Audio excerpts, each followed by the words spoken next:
Part 2 of Thomas Boston's The Sinfulness of Man's Natural State. Consider the remains of that natural corruption in the saints. Though grace has entered, yet corruption is not expelled. Though they have got the new nature, yet much of the old corrupt nature remains, and these struggle together within them, as the twins in Rebekah's womb. Galatians 5:17. They find it present with them at all times and in all places, even the most retired corners. If a man has a troublesome neighbor, he may remove. If he has an ill servant, he may put him away at the term. If a bad yoke fellow, he may sometimes leave the house and be free from molestation that way. But should the saint go into a wilderness or set up his tent on some remote rock in the sea, where never foot of man, beast, or fowl had touched, there will it be with him. Should he be with Paul, caught up to the third heaven, it will come back with him. 2 Corinthians chapter 12, verse 7. It follows him as the shadow does the body. It makes a blot in the fairest line he can draw. It is like the fig tree on the wall, which, however closely it was cut, yet still grew till the wall was thrown down. For the roots of it are fixed in the heart, while the saint is in the world, as with bands of iron and brass. It is especially active when he would do good. Romans 7, verse 21. And then the fowls come down upon the carcasses. Hence off in holy duties, the spirit of a saint, as it were, evaporates, and he is left before he is aware, like Michal, with an image of the bed instead of a husband. I need not stand to prove to the godly the corruption of nature in them, for they groan under it, and prove it to them. Were to hold out a candle to let them see the sun. As for the wicked, they are ready to account molehills in the saints as big as mountains, if not to reckon them all hypocrites. But consider these few things on this head. Number 1, if it be thus in the green tree, how must it be in the dry? The saints are not born saints, but made so by the power of regenerating grace. Have they got a new nature, and yet the old remains with them? How great must that corruption be in others, in whom there is no grace? Number 2, the saints groan under it as a heavy burden. Hear the apostle, Romans chapter 7, verse 24. O wretched man that I am! Who shall deliver me from the body of this death? What though the carnal man lives at ease and quiet, and the corruption of nature is not his burden? Is he therefore free from it? No, no. It is because he is dead, that he feels not the sinking weight. Many a groan is heard from a sick bed, but never any from a grave. In the saint, as in the sick man, there is a mighty struggle, life and death striving for the mastery. But in the natural man, as in the dead corpse, there is no noise, because death bears full sway. Number 3, the godly man resists the old corrupt nature. He strives to mortify it. Yea, it remains, and yet it remains. He endeavors to starve it, and by that means to weaken it. Yet it is active. And how must it spread then, and strengthen itself in that soul where it is not starved, but fed?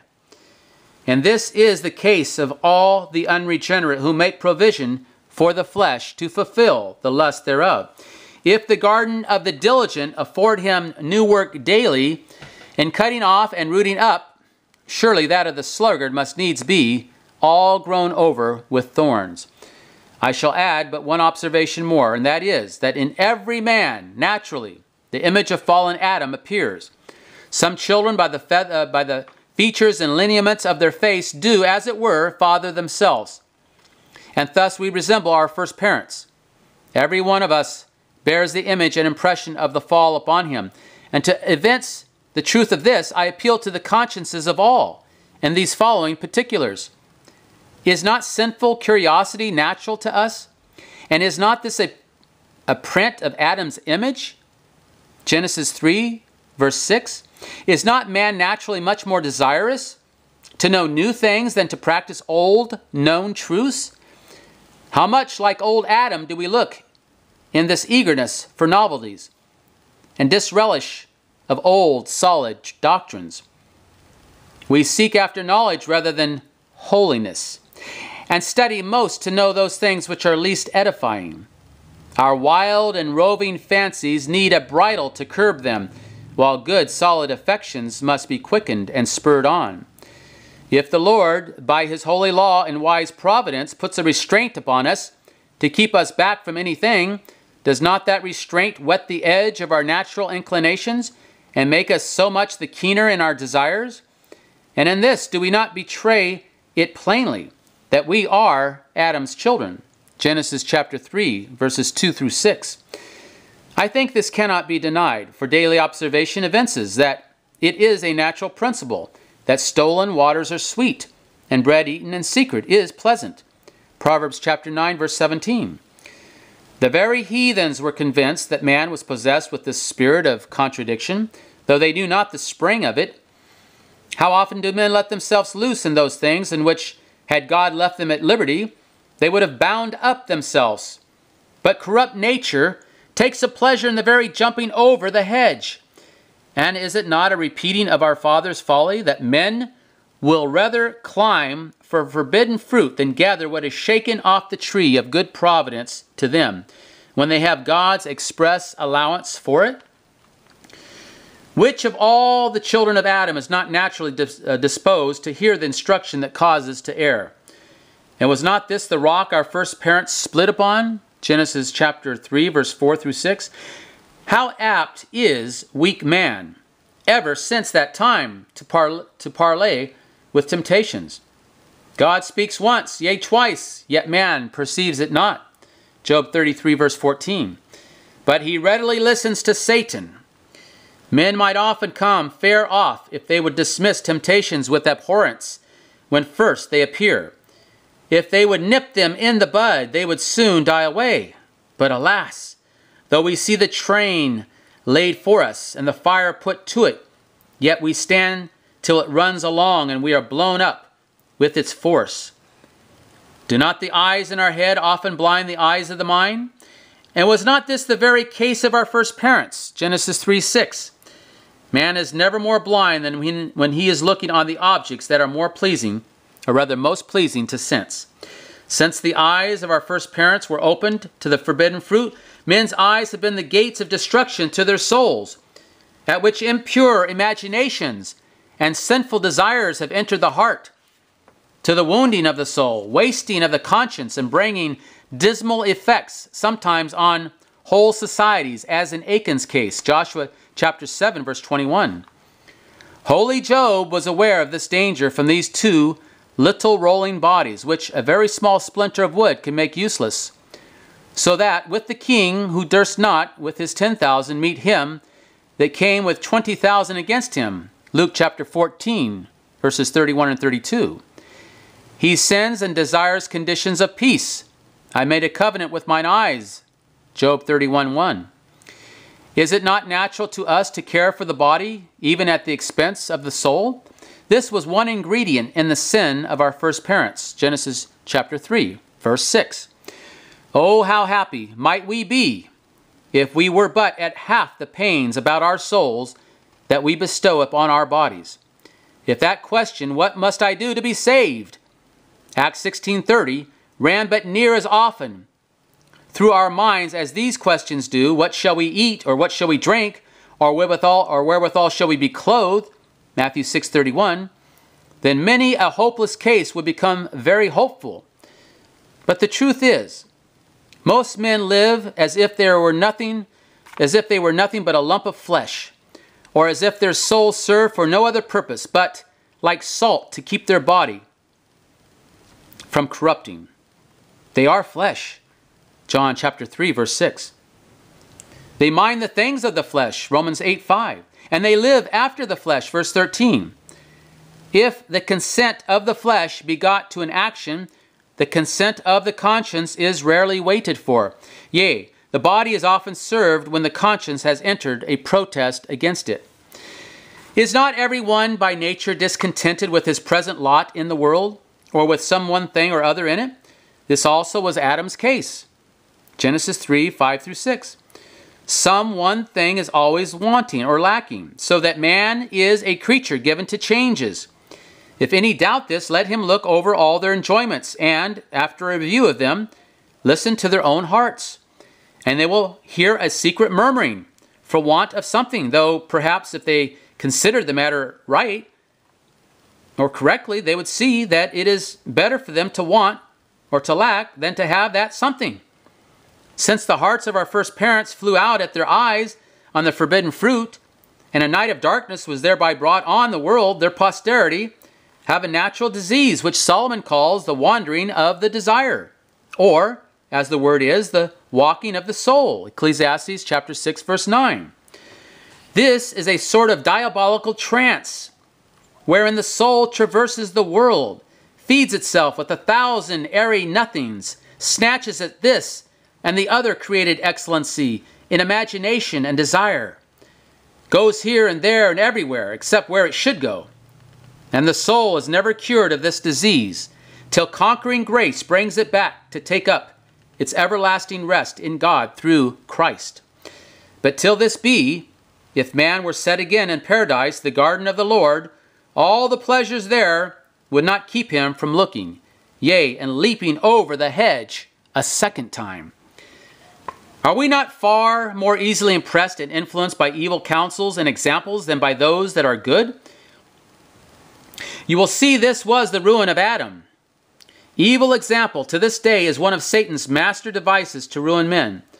Though we have, by nature, more of the fox than of the lamb, yet that ill property which some observe in this creature, namely, that if one lamb skip into a water, the rest that are near will suddenly follow, may be observed also in the disposition of the children of men, to whom it is very natural to embrace an evil way, because they see others in it before them. Our example has frequently the force of a violent stream to carry us over plain duty, but especially if the example be given by those we bear a great affection to. Our affection, in that case, blinds our judgment, and what we should abhor in others is complied with, to humor them. Nothing is more plain than that generally men choose rather to do what the most do than what the best do. Who of all Adam's sons needs to be taught the art of sewing fig leaves together to cover their nakedness? Genesis 3:7. When we have ruined ourselves and made ourselves naked to our own shame, we naturally seek to help ourselves by ourselves. Many poor contrivances are employed, as silly and insignificant as Adam's fig leaves. What pains are men at to cover their sin from their own conscience, and to draw all the fair colors upon it that they can. And when once convictions are fastened upon them, so that they cannot but see themselves naked, it is as natural for them to attempt to cover it by self-deceit as for fish to swim in water, or birds to fly in the air. Therefore, the first question of the convinced is, what shall we do? Acts chapter 2, verse 37. How shall we qualify ourselves? What shall we perform? Not considering that the new creature is God's own workmanship or deed, Ephesians 2:10. Any more than Adam considered and thought of being clothed with the skins of sacrifices, Genesis chapter 3, verse 21. Do not Adam's children naturally follow his footsteps in hiding themselves from the presence of the Lord? Genesis chapter 3:8. We are quite as blind in this matter as he was, who thought to hide himself from the presence of God among the shady trees of the garden. We are very apt to promise ourselves more security in a secret sin than in one that is openly committed. The eye also of the adulterer waiteth for the twilight, saying, no eye shall see me.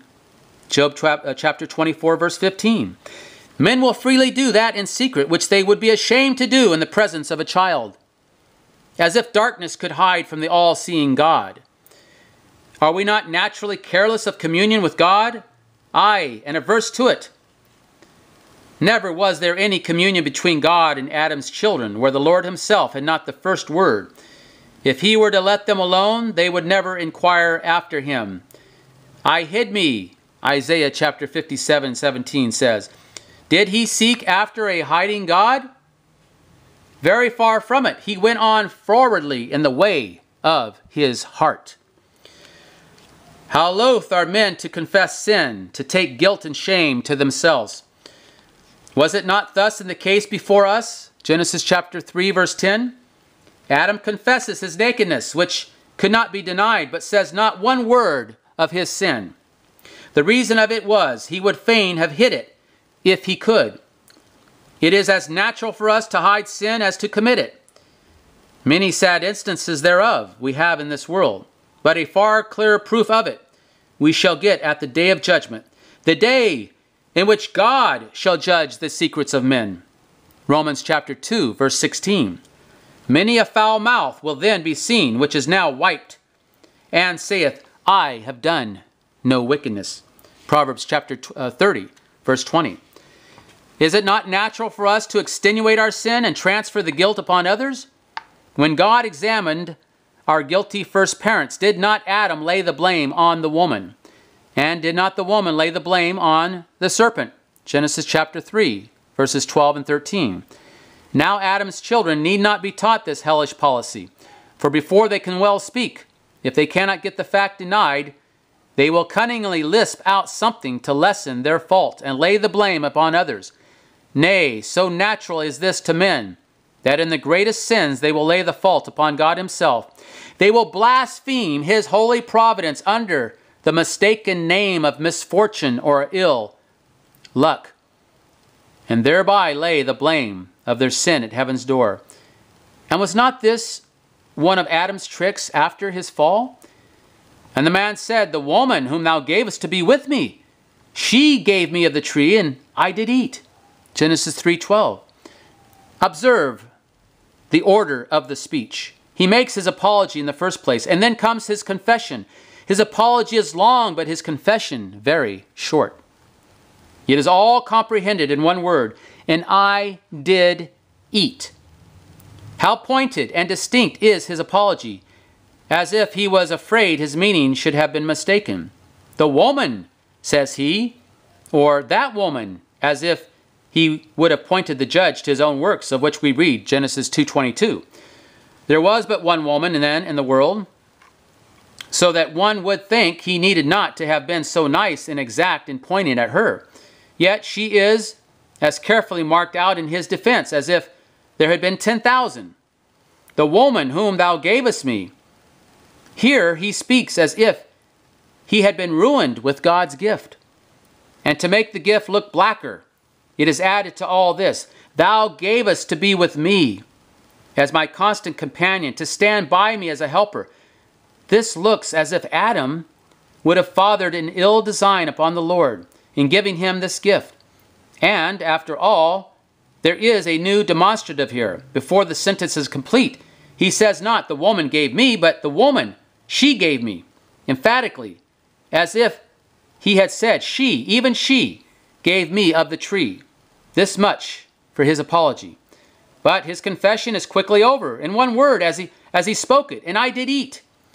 There is nothing here to point out himself, and as little to show what he had eaten. How natural is this black art to Adam's posterity. He that runs may read it. So universally does Solomon's observation hold true in Proverbs chapter 19, verse 3. The foolishness of man perverteth his way, and his heart fretteth against the Lord. Let us then call fallen Adam father, and let us not deny the relation, seeing we bear his image. To shut up this point sufficiently confirmed by concurring evidence from the Lord's word, our own experience and observation, let us be persuaded to believe the doctrine of the corruption of our nature, and look to the second Adam, the blessed Jesus, for the application of his precious blood, to remove the guilt of our sin, and for the efficacy of his Holy Spirit, to make us new creatures, knowing that except we be born again, we cannot enter into the kingdom of God. The following was actually taken from Thomas Boston's book, Human Nature in its Fourfold State.